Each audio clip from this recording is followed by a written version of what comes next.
So leaving the UK is becoming a more and more common thing to do, especially if you're a young adult who's disillusioned with the UK.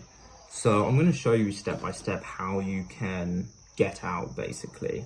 And if you're wondering why I'm qualified to sort of talk about this, it's because I've done it myself and I'm doing it right now.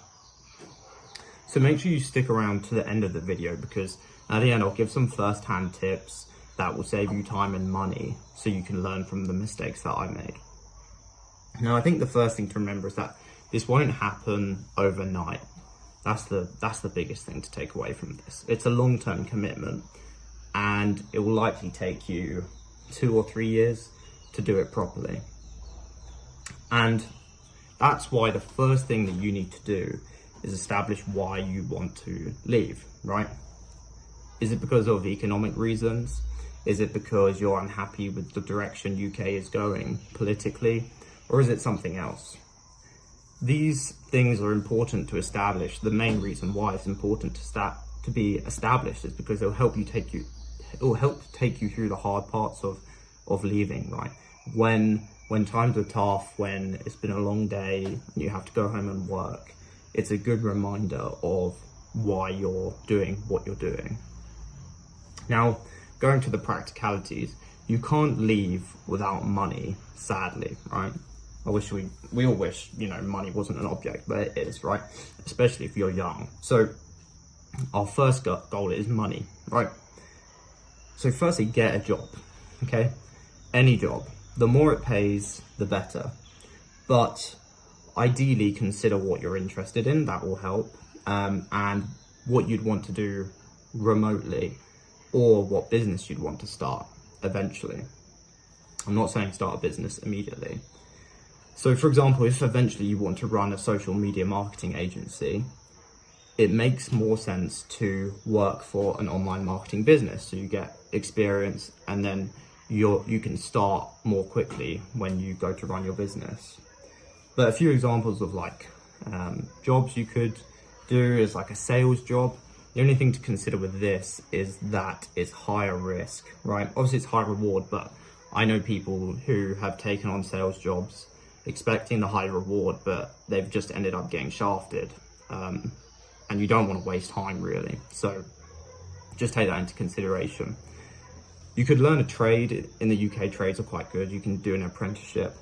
The only downside is that it's not online, but the pay is usually decent and it ramps up quickly, right? Once you've got the skills. If you have any existing skills, if you're a bit older, use those. There's no point starting from day one. Like for me, if I started now, and I would become an accountant, right? Or I would use my qualification because I can get paid more with my qualification, right? So use your existing skills, use nepotism.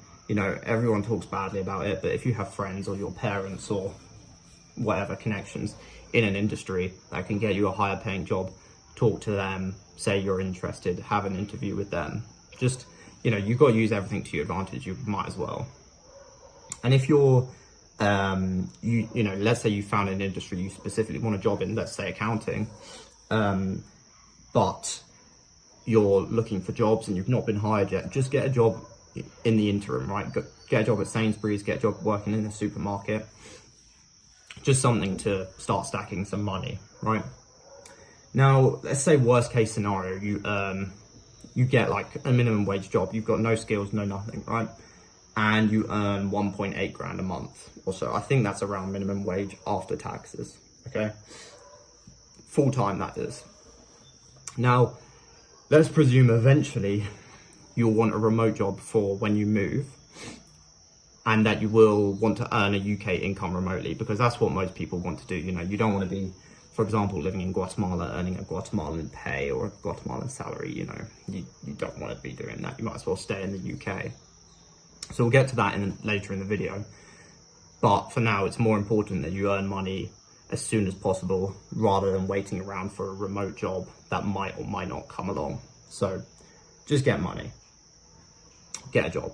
Now, it's important that you must save at least £750 a month. Now I know that's a lot, but you just have to do it, right? If you save 500 or if you say 1,000, that's 1,000 is great, 500 is not so great, but all there is to know is that the less you save, the longer this is going to take. So at £750 a month, I've sort of guessed that this will take 3 years or so. Because after 3 years, you'll have, if you save £750 a month, you'll have 27 grand to your name. Or after 2 years, you'll have 18 grand.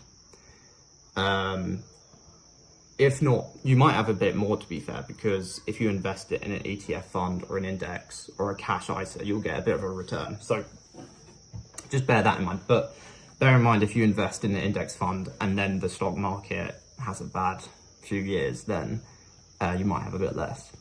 Anyways, but save £750 a month. Now, you need to do whatever it takes to save that money, right? Whatever it takes. If you have to cycle to work, if you have to shop at Lidl or Aldi, if you have to move in with your parents or continue not move out from your parents, even if it's absolute suffering, you just have to do it. You know, if you want this so badly, you're going to have to make sacrifices elsewhere. Don't eat out, and definitely budget, right? You're going to have to budget, but do whatever it takes. Now, there's a lot of nuance there, right? Sometimes expenses will crop up, but at the end of the day, that you have to save that much money. That's it, or take longer. But, you know, 5 years to save, 30 grand is a long time. And your life will basically be on hold for a while, for 5 years. So I wouldn't recommend that. But this is like your freedom fund, essentially.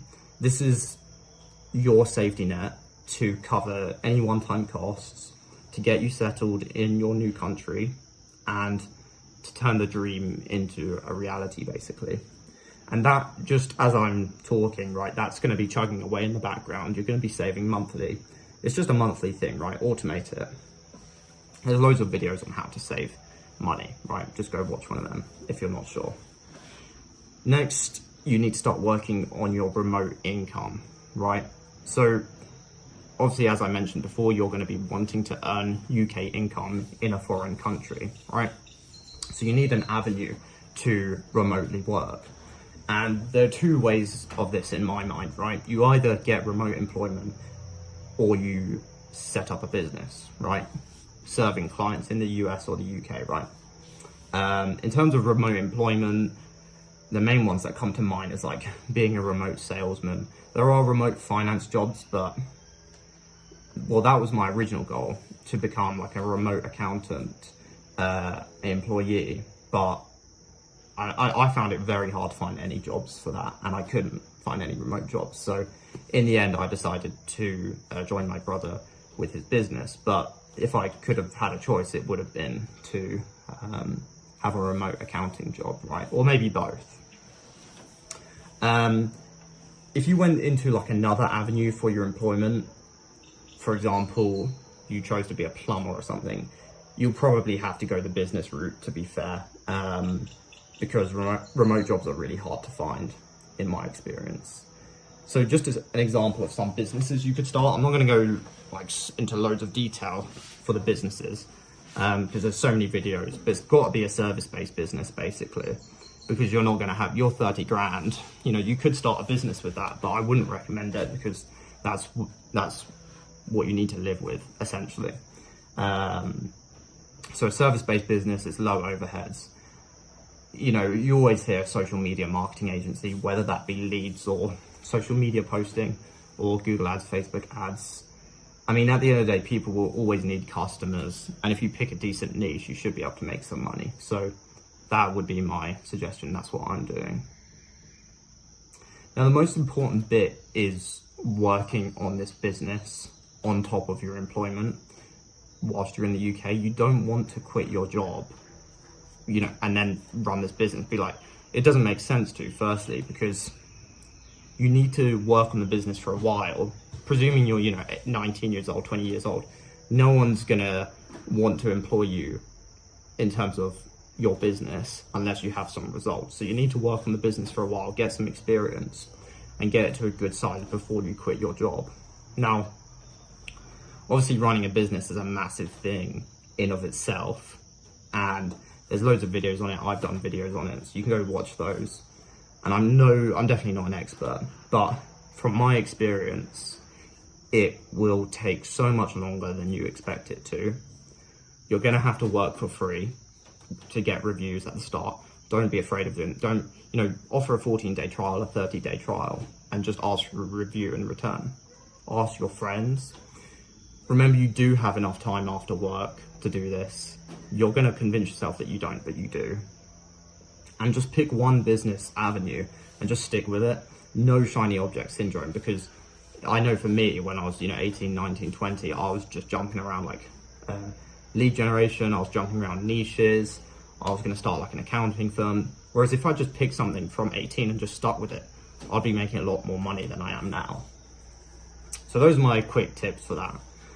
But before you know it, your income will start to rise rapidly with your business running and your employment, right? Obviously your business will take longer and your employment will be just ticking away, keeping you going. But keep both for now and just keep stacking cash. If you can save more than £750 a month, then there's no harm in just saving more, right?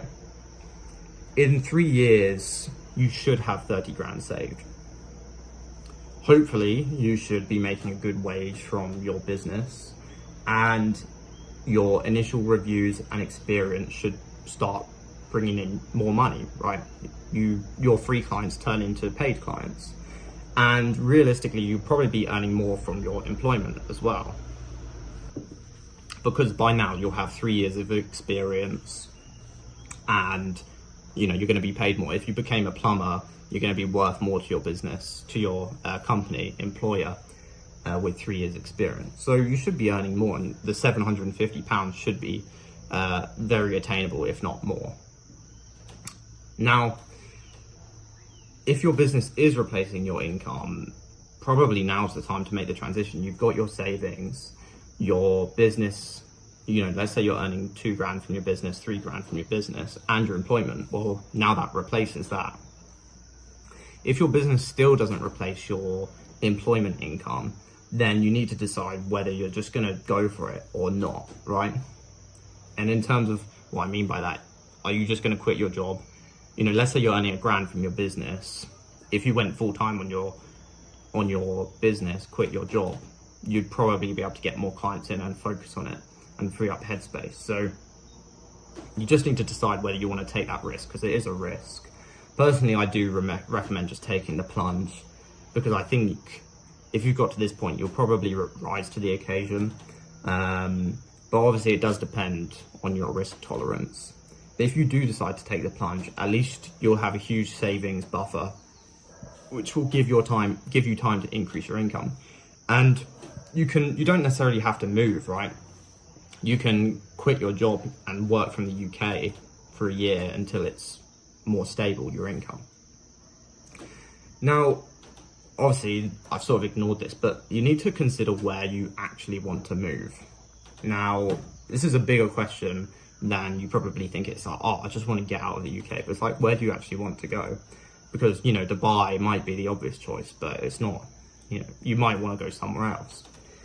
The most important thing is obviously check the visa requirements, because you might have an amazing place to live, but if you can't live there long term, what's the point, So for me, for example, I was looking at Azerbaijan, but the visa requirements to stay long term are basically impossible, so that wasn't a possibility. A lot of places you can border run, especially in like Central America and South America. I know in Guatemala, I think every 60 days or 30 days you can go to the border and renew your 60-day limit or whatever. But do you really want to be doing that, for the rest of your life? Alternatively, I think I would suggest just explore and be a digital nomad for a while, maybe for a year. Obviously, there's issues with living like that. I won't go into all the details, but chances are you're not actually going to know where you want to live if you've not lived in a foreign country anymore. So you might as well spend 2 months, in Bali, South America, Central America, and see what you like, Eastern Europe.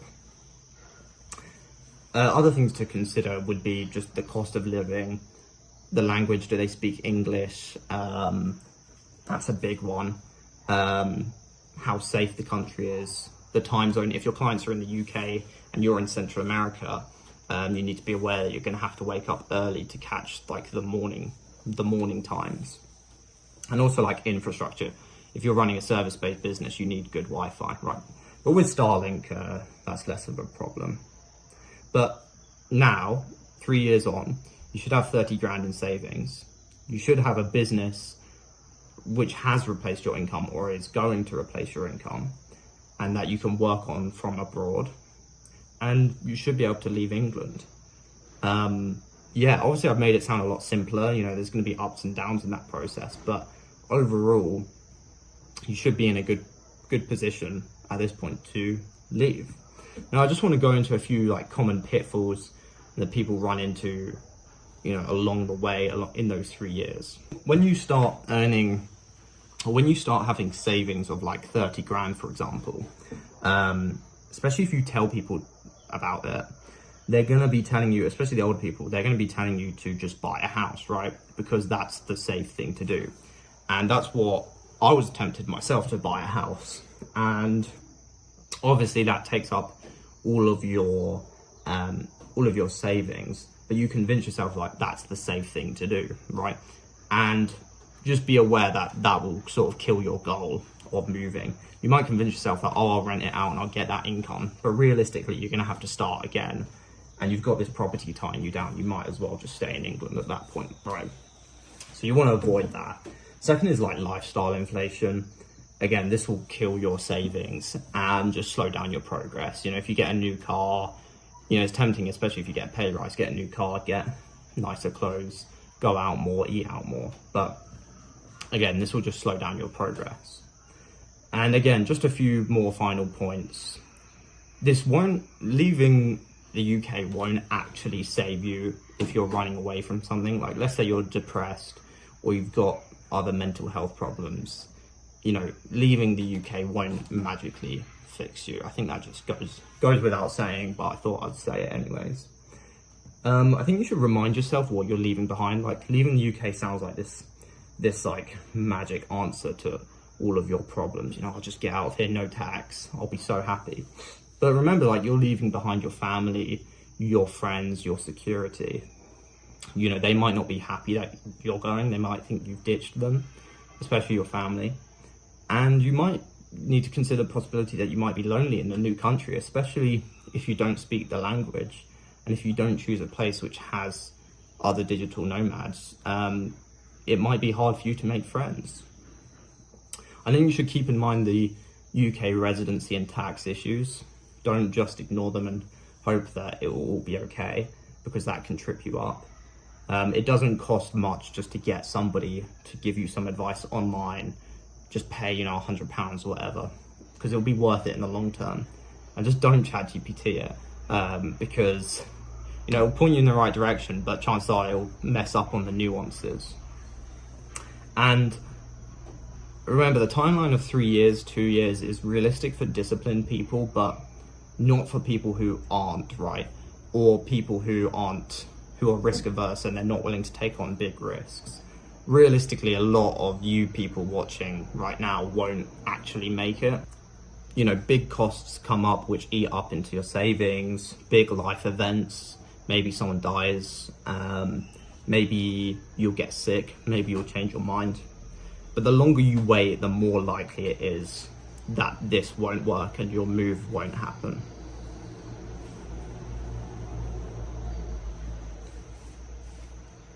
But if you follow these steps I've said in this video for at least 3 years, I don't see how the dream, your dream of leaving England, wouldn't become a reality for you.